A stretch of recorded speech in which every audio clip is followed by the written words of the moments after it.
vault, shielded from the public eye until now. Now, this is not something that we want to show you. It is something we feel you need to know about.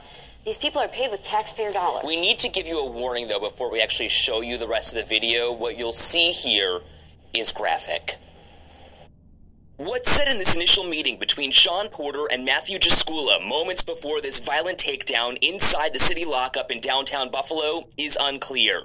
Jaskula lunges at Porter, who is handcuffed, slamming him into a nearby door, while the two other Buffalo police officers and another cell block attendant follow them into another room. Porter is slammed to the floor and dragged along the tile. Another shot, another angle. Jaskula drags Porter like a child dragging a rag doll across the floor while Porter is in the fetal position.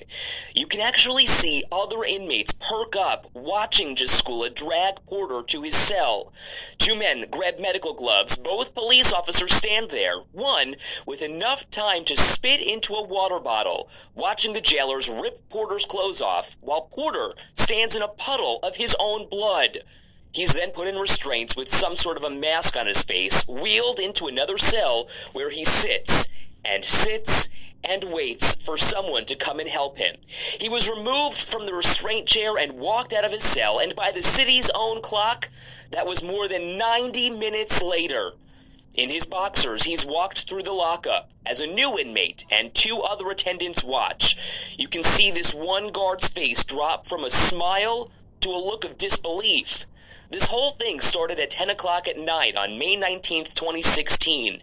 And just before midnight, Porter is walked out of city lockup, bloodied, no shoes, no pants, and put in the back of the police car. Not an ambulance in sight. For his use of excessive force, depriving Porter of his civil rights, Jaskula was sentenced to 18 months in federal prison. He was released at the end of last year. Just days ago, the city paid Porter $300,000 as a settlement for what he endured.